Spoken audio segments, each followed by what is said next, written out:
Today's show is sponsored by the ABV Barrel Shop.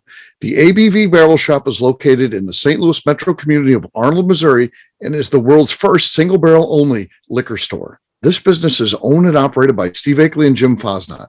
Head over to abvbarrelshop.com to sign up for their email and text distribution list. That way you'll know what they have in stock, what classes are coming up, and what barrel picks they have in the works. We are also sponsored by The Bar to Go. The Bar to Go offers a fully customizable carrying case that allows you to take your favorite distilled spirits or cocktail ingredients with you. Whether you're looking for yourself, a customized gift, or logo items for your business or event, The Bar to Go can help. Check them out at thebar2go.com. Use the number 2 when you type out The Bar to Go. Did you know Neely Family Distillery now ships its popular distilled spirits directly to you? To order, simply call 859-394-3258. Tell them the ABV Network sent you. And now, on to the show. Let's drink!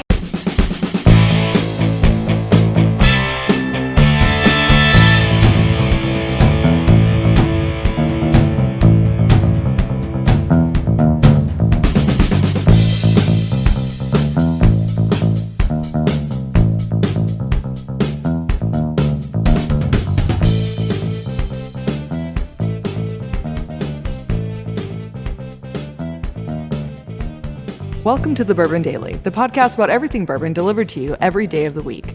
Today on the show, we discuss with Royce Neely what has changed since the Hidden Barn announcement in early July. My name is Miss Beka Sue. Please join me in welcoming my co-host, Steve Akeley, along with our special guests, Royce Neely and Tim Swiat. Hey, gang, what's up? Howdy. What's going on? We're doing not much.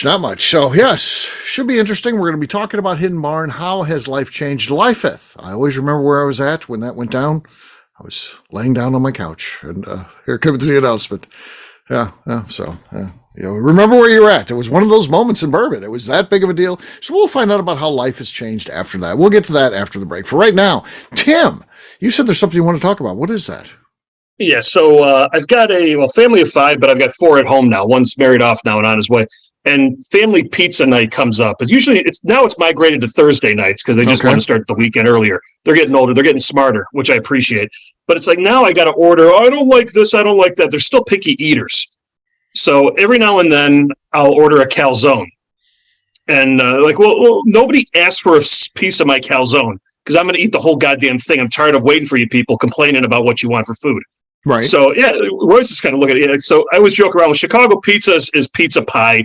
New York pizza, you fold it in half. We call it a calzone, thin pizza, whatever it may be. St. Louis pizza, that's a whole nother ballgame. But do you have any situations outside of trying to drive with your significant other, asking them where they want for food? Because you're never going to win that debate. Anything that you have trouble ordering, or you just order yourself, you know that nobody's going to mess with it, and you're just going to have it for yourself just because you're being selfish and you're tired of dealing with everybody else's shit. Okay. Yeah. What can you order that only Tim sounds like upset. Should we discuss that, Tim? Should we discuss your feelings? Tim, are you angry? It feels like there's something to unpack here. I mean, I know that it's, So the family doesn't like a calzone, huh? They like pizza, but they don't like calzones? No, I got it. One doesn't eat sausage, one doesn't eat pepperoni, one likes all vegetables, one likes this one. So it's like, by the time, if I don't order 3 pizzas and have leftovers for 4 days that nobody's going to eat, then I can't please everybody. So I try to order halves and halves, and I don't like this, that, and the other. So sometimes I say, screw it, and I just order myself a calzone and call it a day. Why don't you just order everyone a calzone? Because then they'd be taking my secrets away. Okay. And I don't get to troll them and say, man. no, you can't. Nobody solve asked the for a problem slice by of just calzone. getting everyone a calzone. No. Yeah. My dad handled this situation in the 80s. So I had a buddy of mine, Mike Baker, was over at the house, and my dad comes in. He's like, "I'm gonna get pizza, and I'll get you guys pizza. What kind of pizza do you want?" Now me, I'm just a meat lovers, pepperoni, something like that. My buddy Mike says, "I'll take a veggie pizza." My dad says, "Bullshit! You're getting pepperoni, and that's it." It closes the door. Thank you. That's it. That's how my dad handled it. You're not gonna get any crazy thing. Yeah, I don't even know why my dad asked. Why did he just order what he wanted? It was so great. Oh, shit. Bullshit. You're going to get a pepperoni and you like it. And that was it. He went out. There was no appeals. He just went out, ordered the goddamn pizza, brought it in, and threw it down, and that was it. And Mike, by the way, ate the pepperoni pizza. So He ate it too, didn't he? Yeah. Yeah. That's my normal answer. Is you're going to eat whatever you get and like it, because I'm not spending $80 on pizza for a family of 4 just to please everybody. Get off your high horse and eat what you have in front of you. I must make it too complicated. I do say that to Royce when I cook dinner, and he goes, "What is this?" I go, "It doesn't matter. You're eating it." Yeah. He goes, "It doesn't matter. I want to know what it is." And I'm like, "I know you're going to like it, so it doesn't matter." And he's like, "Oh, okay." And he eats and he likes it. Chef Boyardee. No, he gets very nice meals almost every day of the week. Well, 'cause there's no microwave. You got to cook it fresh No every time, microwave. right? It's I got to be cook- cooked fresh. Yes, I cook nice meals all We the eat time. very good over here at the Neely House. Yeah, Oh. and I don't generally ask Royce exactly what he wants. I just cook something and he It's easier. eats Yeah. it, Eat it. so, which is nice. Easy. But Yeah. I don't like people. I don't like people ordering my food for me. I know that much. I don't like people. I don't know. Like ordering my food is. I don't want that. But I usually will Becca can be picky. I can be picky, but if there's not something there that I want to eat, then I just won't eat anything. I won't bitch about it. I'll just be like, well, I'm just not going to Yeah. eat. Yeah. Well, there you go. Which the worst thing about That's the doing way. that is then someone is rude to you. If you're just like, no, I'm okay. Then people are rude to you because like, what's wrong with the food? And it's like, oh, it's just not what I like. And then people are mean to you. Yeah. Well, I Like get it. Tim would be Like mean to Tim. me. Tim would be mean. I think Tim would probably be mean to me. Yeah. And Never. also, I'm not that picky. I just don't eat seafood. It's true. But I believe there was evidence of you walking around at a crawfish boil. No, but that was fun playing with a pet that was dead. A dead There pet. is a distinction. Very true. And I just walked around and I hung him from my glass and I just walked around with him because he was fully intact and he wasn't really curled up weird like some of the other ones. And so he was just fun to play with, the little dead crawfish. Becca, you like nothing from the sea at all? Tuna? No. I There's ate like not 30 of those crawfish. They were awesome. there's nothing that I will actually go, I would really like to eat. Stone crab? No, absolutely not. Anything with a it's shell? Fuck good. no. Fuck. Soft those shell sea crab? crabs. That looks like it.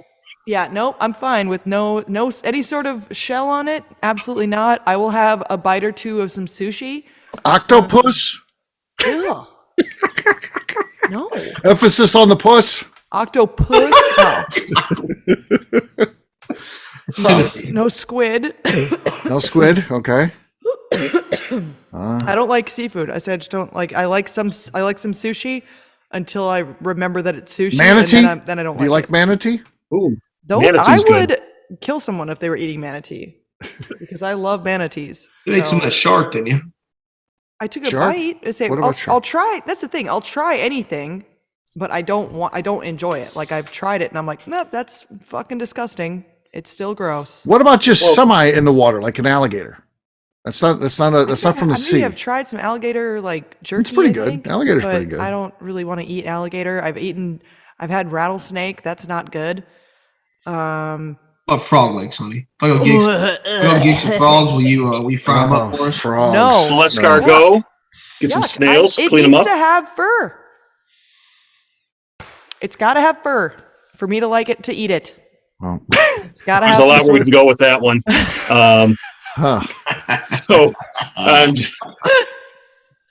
when big power move, if you have a large family, you don't know what to eat, you're ticked off. Order the calzone. It's a big power move. Nobody's going to ask you for a slice of it. Okay. You can Get sit the there in your calzone. fat pants and enjoy it.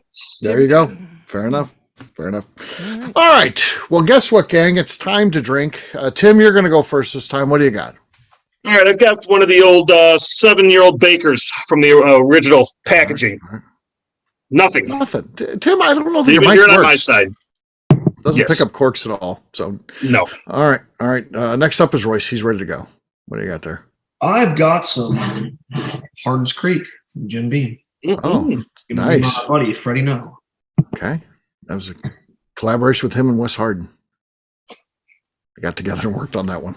Wes's Creek behind his house. Yeah. Okay. That's our lead. Sadly, that's our lead right now. Terrible Uh, answer, but I don't know that I might not even top that. I've got from the ABV Barrel Shop Blanton's. We are the home of Blanton's. It's on the shelf by the case. So yeah, here we go. We do a case discount. So if you buy 12 bottles, you get 10% off. So it's not bad.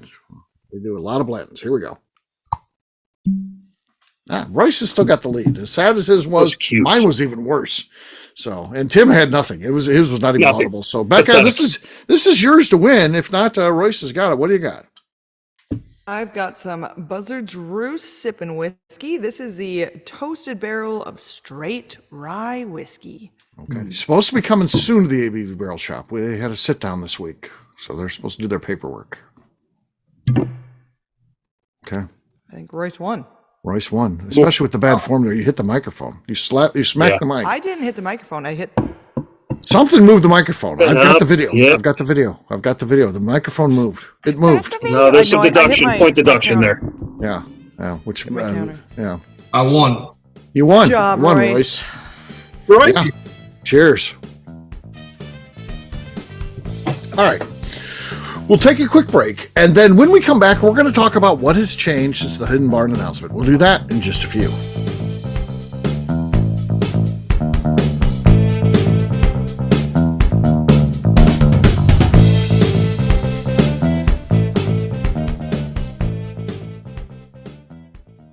Let's talk about the people who make these shows happen. First up is the ABV Barrel Shop. It is the most unique shopping experience in the world of bourbon, as the ABV Barrel Shop only sells single barrels. Owners Steve Akeley and Jim Fosnot select. With over 100 distilleries on board to sell us barrels, we are home to the most unique and diverse barrel pick selections in the bourbon world. By signing up for our email, you will always know what we have in stock. In addition to the single barrels, we'll have a gift shop featuring ABV Barrel Shop as well as ABV Network merchandise. We are partnering with vendors like Art Eatables and Old Man Bay Signs to bring you unique items you can't find anywhere else. We will also have a 24-seat classroom where we are offering educational and fun classes like Breakfast and Bourbon, a series where we pair donuts and bourbon, customer barrel picks, and opportunities to learn from master distillers and other bourbon dignitaries. Best of all, we feature a tasting bar where you can try before you buy. All of this is located in the St. Louis metro community of Arnold, Missouri. If you are in the St. Louis area, please stop by to say hi. If you're traveling in from outside the area, please take advantage of our hotel rates with the Drury Inn and Pear Tree Inn, less than a mile from our shop. This can be done via the links in our Visit St. Louis section on our website. Head over to abvbarrelshop.com to plan your trip. The ABV Barrel Shop. It's where single barrels live. Hi, this is Steve Akeley, owner of the ABV Network. We're sponsored by the Stave and Thief Society. This is where you, a bourbon enthusiast, can expand your knowledge and emerge a bourbon steward. In 2017, I completed my Executive Bourbon Steward certification.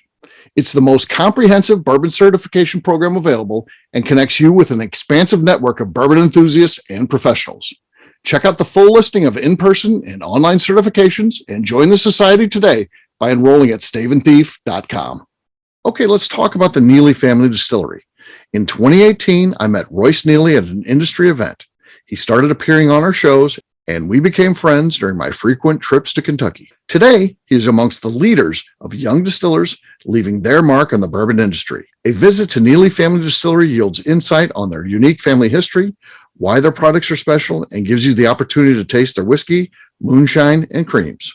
Check them out at NeelyFamilyDistillery.com or visit them in Sparta, Kentucky.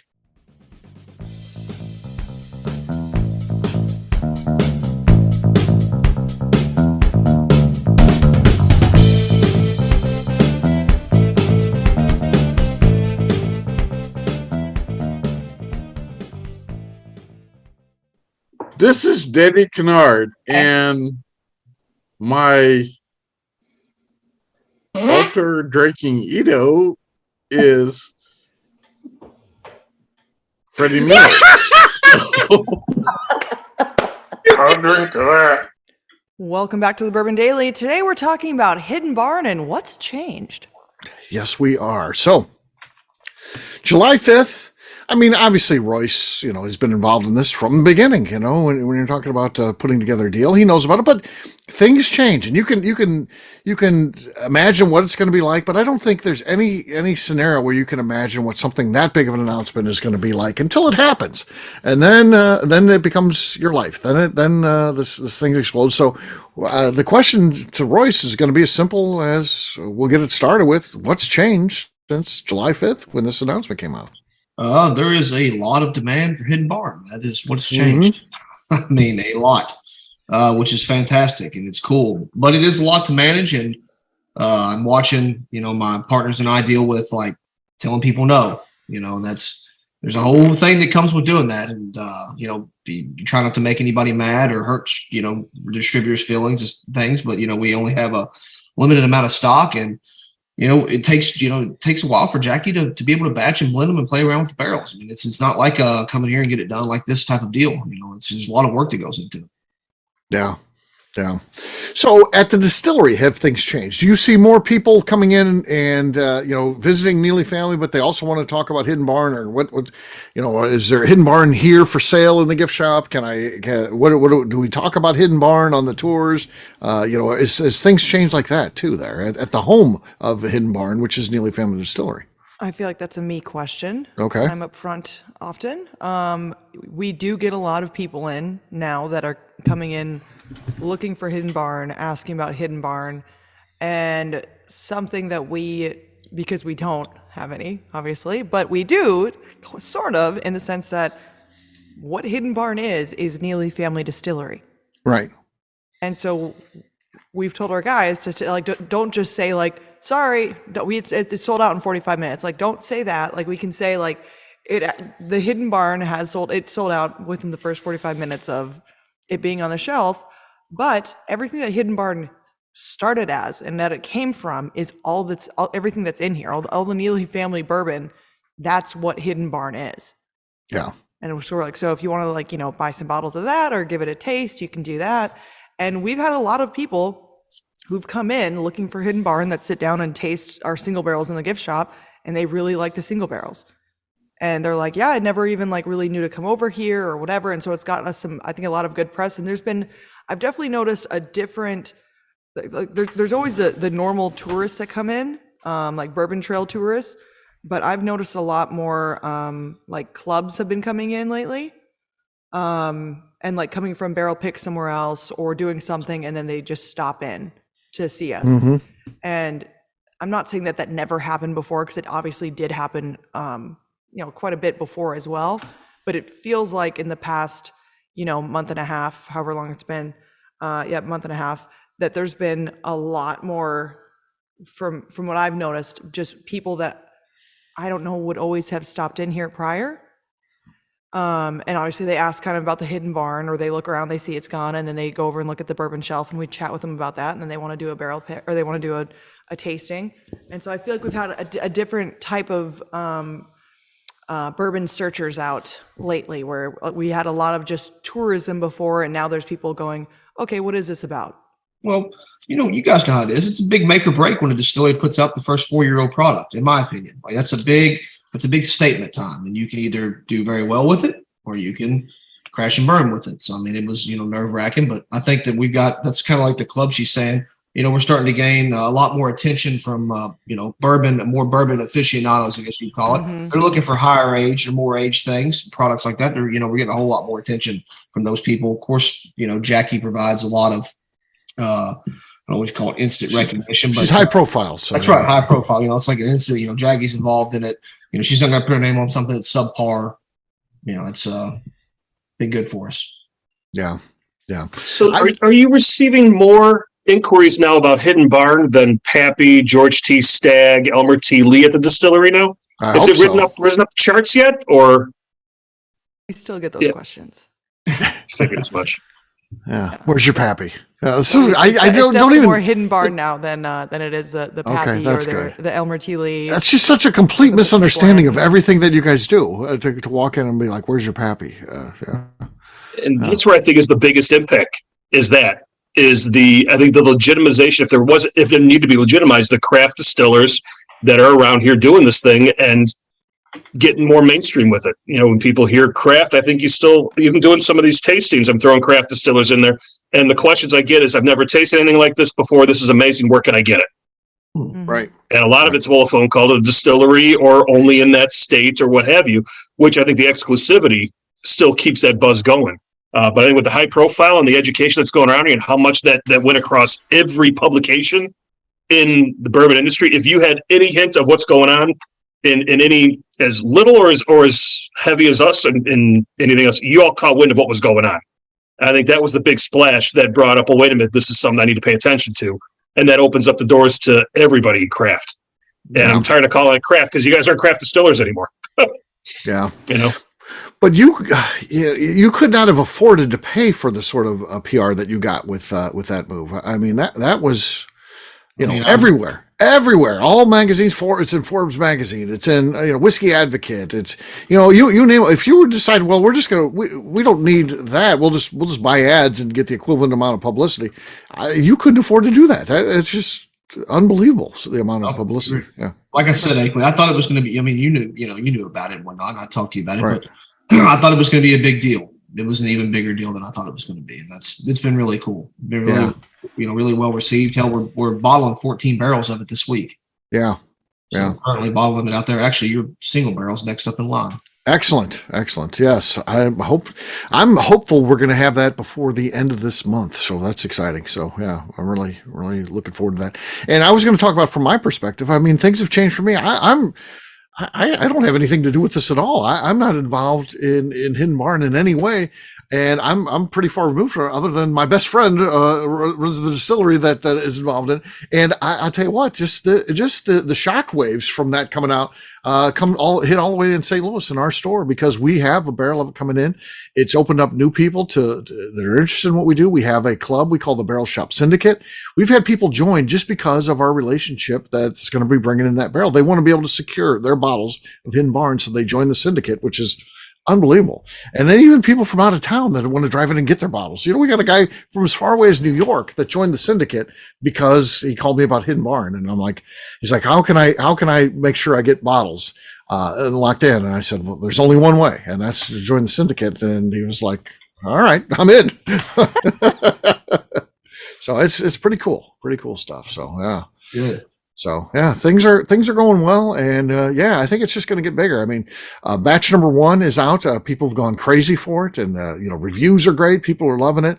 I love Neely Family Distillery. I've loved it for a long time, and that's why Royce and I became such good friends. I liked his product, and I liked what he's doing. I liked him as a person, and I think that Hidden Barn was the best thing that you've ever done.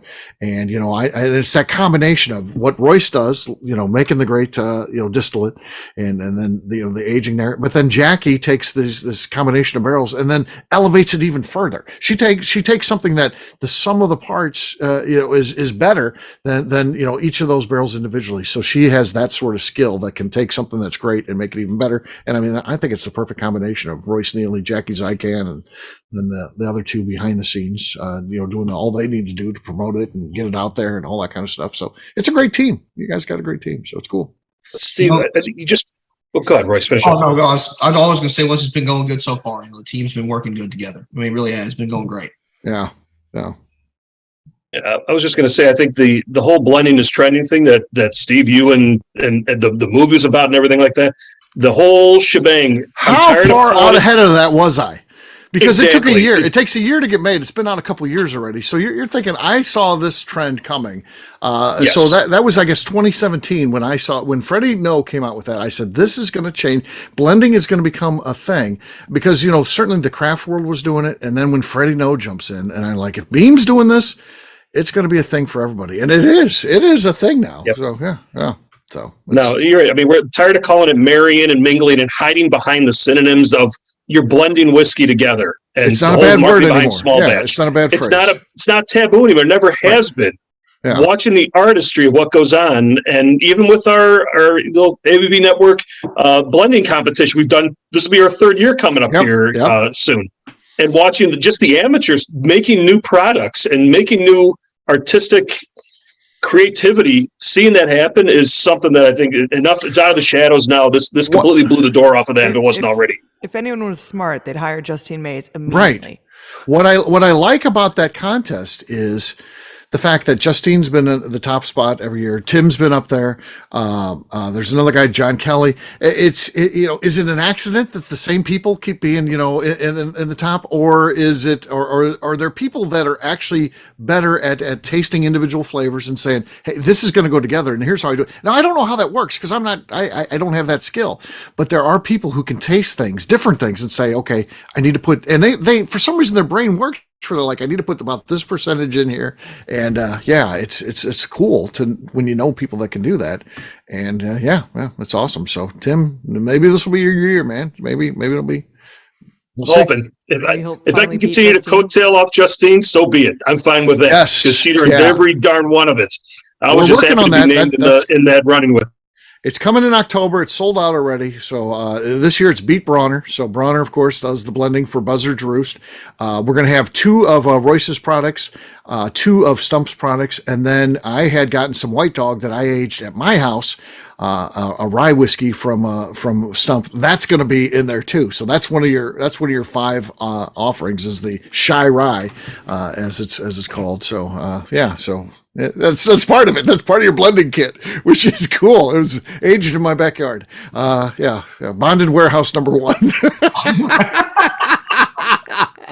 By the warden. The warden's by the the bond warden. agent, right? Yeah, she's the bonding agent. So yeah. Who judges it? It'll be Stump and I this year. So we taste it blind. The warden will manage all that. Last year, Royce and I were the judges. Oh, And then the year before that was Adam and I. So we kind of ping pong which year, I partner up with. So yes, and I'll be picking up Royce's stuff early September. And I think I'll get Adam's this week. So I'll have everything ready to go early September. Kits go out and people start their blending. So cool stuff. Cool. Yeah. All right. Well, there you go. That's what's happened. What's changed since the announcement of Hidden Barn. It's been great times. And yeah, I think it's only going to get better. So there you go. We'll wrap this one up as we always do by talking about where people can find us. Tim, we'll start with you. Where can people find you? You can find me on the tasting events site at abvnetwork.com or on Instagram at swyguy2112. All right, Royce. Find me on Facebook and Instagram at Neely Family Distillery and at neelyfamilydistillery.com. Miss Beka Sue. You can find me on Twitter and on Instagram at Miss Beka Sue, 1K, no C's. Colonel Miss Beka Sue. Colonel Miss Beka Sue. Not everyone knows that. I am a Kentucky Colonel. You are a Kentucky Colonel. Royce is not. He hasn't put in enough Royce time. isn't. You and I are, though, Steve. He keeps working at it. One day he'll get there. Maybe these That's the people guy will out there. eventually realize the presence that they're in with you and I, Steve. Right, correct. Very cool. All right. For me, I'm an easy guy to find at Steve Akeley on Twitter, Instagram, or Facebook. I've got a website, steveakeley.com. The important website, though, is abvnetwork.com, because everything that we do is out there. Over 3,000 shows. Someone told me that they need something to do looking for a podcast. I'm like, well, I got a couple that, about 3,000 shows. So that'll keep you busy for a while. So yeah, so check us out, abvnetwork.com, or also you visit us at the ABV Barrel Shop. That's abvbarrelshop.com. Sign up for our email distribution. And that way, when we got something new, you'll be the first to find out. Miss Beka Sue, anything else to say before we get out of here? I'd just like to remind the audience to please give us a 5-star review that includes comments. It helps new people find the show, which is very important to us. If you like what we're doing, we ask you please visit the Patreon page at patreon.com/the ABV Network. All right, great job today, gang. For audience, we'll have a brand new show for you tomorrow. Looking forward to that. Until then, take care, everybody. See ya. Bye. See ya. Later. Peace.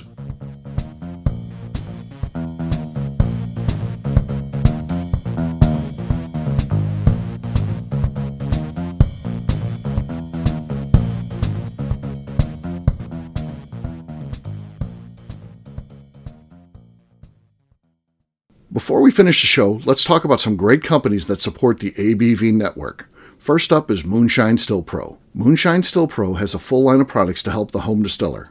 Whether you want to experiment on the stove in your kitchen or you're looking for a bigger setup in your backyard, owner Russell Creed and his team can help. They have multiple still offerings, accessories, and even grain from their partners at Goldstone Mill to assist you in making whiskey on par with your favorite distillery. They can also help you with some fabricated parts you probably can't make yourself if you are attempting a DIY still project. Learn more or order your still or parts at moonshinestillpro.com. Another friend of ours is the Goldstein family at Goldstone Mill. The Goldsteins offer a variety of heritage and heirloom grains to make the finest whiskeys in the world. Plus, they are more than just a grain company. They are truly consultants to make sure the grains they are providing to you or your business meet your highest expectations. Additionally, they work with mills around the country, ensuring shipping is as low as possible for their customers. If you're a distillery, brewery, or even doing this at home, Goldstone can assist you. Check them out at goldstonemill.com, call them at 217-254-6613, or check in via email at hello@goldstonemill.com. Last but not least is the ABV Barrel Shop. While we don't get to play in the allocated bourbon game because we aren't selling the other products you have to do to get those, we do have access via our friendships in the bourbon industry to some really cool stuff. Have you ever seen your favorite craft distiller selling some really cool limited offerings only in their gift shop? I'm talking things like the hazmat offering Distillery 291 did for their 10th anniversary, or Neely Family Distillery's Papaw's birthday barrel. They don't have enough of it to send it out to distributors, so they only sell it via their gift shop. Well, companies like Distillery 291 and Neely Family Distillery have agreed to sell us 2 or 3 cases of these offerings moving forward, meaning our store will have the access to some of the rarest whiskeys in the world. Way more difficult to come by than the allocated bourbon offerings with a national release. Yes, they will be extremely tough to come by, but if you're a customer of our store, you'll have a chance to get them. Get signed up for our email or text list over at abvbarrelshop.com so you don't miss out. The Bourbon Daily is part of the ABV Network. For more information or to become a sponsor, please visit abvnetwork.com. Thanks for listening and cheers. This has been a Steve Akeley production.